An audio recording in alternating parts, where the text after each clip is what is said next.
Hi guys, I'm sorry this has been a little delayed, but I kind of wanted to catch you up on some wrestling news that we had and what's going on and how crazy this weekend's been. But let's start with Tuesday. We had an early morning appointment. I actually had to get up at 4 o'clock for us to be at Tampa by 9:30. We ended up waiting, not being able to see the doctor because he got 3 emergency, and so his clinic was way back up, so we had to reschedule. We left Tampa and drove to NXT in Orlando. And for those who don't live in Florida, it was a horrible day. They were telling people not to get on the roads, not to go out if you didn't have to drive. They closed down multiple counties of school because we were expecting 50 to 75 mile an hour winds from this storm that was coming through, torrential rains, hail, possibly losing power, trees down, blah, blah, blah, blah. And of course, tornado warnings were going off on my phone the whole time that I was trying, just before I got to do the NXT card matches, and it was torrential raining outside, so that's why Deborah didn't do it. I want to tell you too that we met, Mrs. Wolfgang of Gallus. She is such a hoot. And I asked her about doing an interview with us, and she said that she would, but not that night. And I said, that's perfectly okay.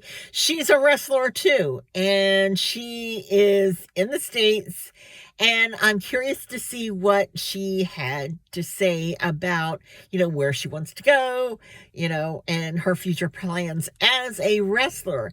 And it's interesting too, because she was kind of like spilling the tea, like Blair Davenport used to wrestle in New Japan under a different name. And she said, you should see some of her matches when she was in New Japan. And I'm like, oh, really? Because we didn't start watching her until she was in NXT UK. And anyway, it was interesting, very interesting. So I'm looking forward to doing an interview with her. From there, we go to Dynamite. Now, oh my gosh, that was just such off the chain. Daly's place was packed. And for anybody that said it wasn't, that isn't true at all. It was also 34 degrees that night. And for those of you who've never been to Daly's place, they have no walls. They have no heat.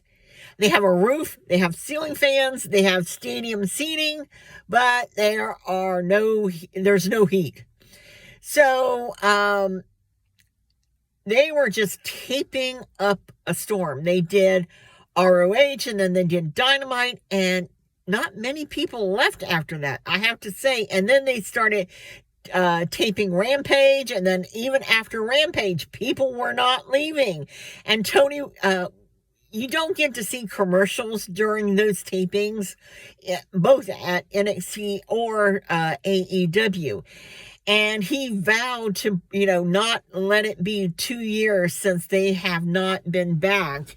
And for us who were there every week during the pandemic, who did the first fan fest that they did there, and the pay-per-views that they did there, and had all those great memories, it was such a great opportunity.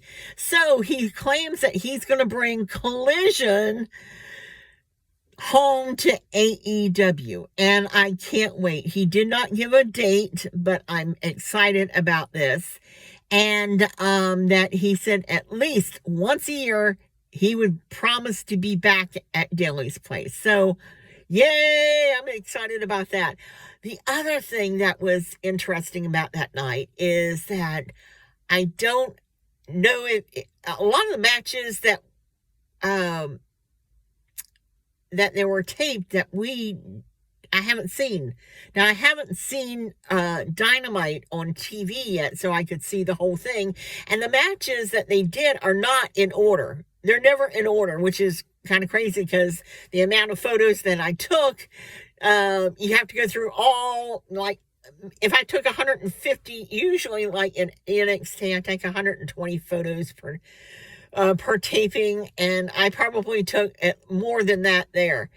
And going through the photos and trying to upload them on Twitter. But the one thing that I don't think it was showed is Sting, at Daly's place, you have the ring, and then you have like a stage, and they have stadium seating up there. And Sting goes up there, and I don't know who he had in a headlock.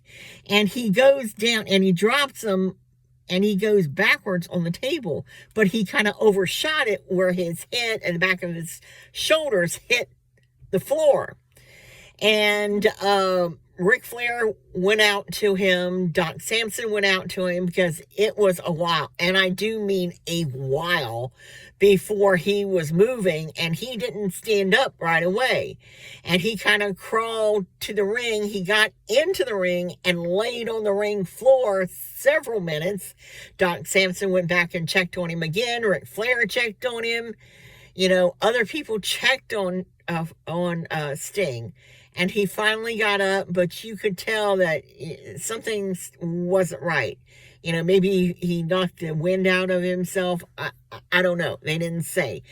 But I also wanted to tell you, I got this news late last night that during an NXT house show, Cora Jade of NXT has suffered some kind of knee injury. She was carried out by several people, including medical, from the ring to the back. Possibly knee injury. But anyway, I think I posted that picture on the community tab. And I want to thank you for watching, subscribing, and as always, bye for now.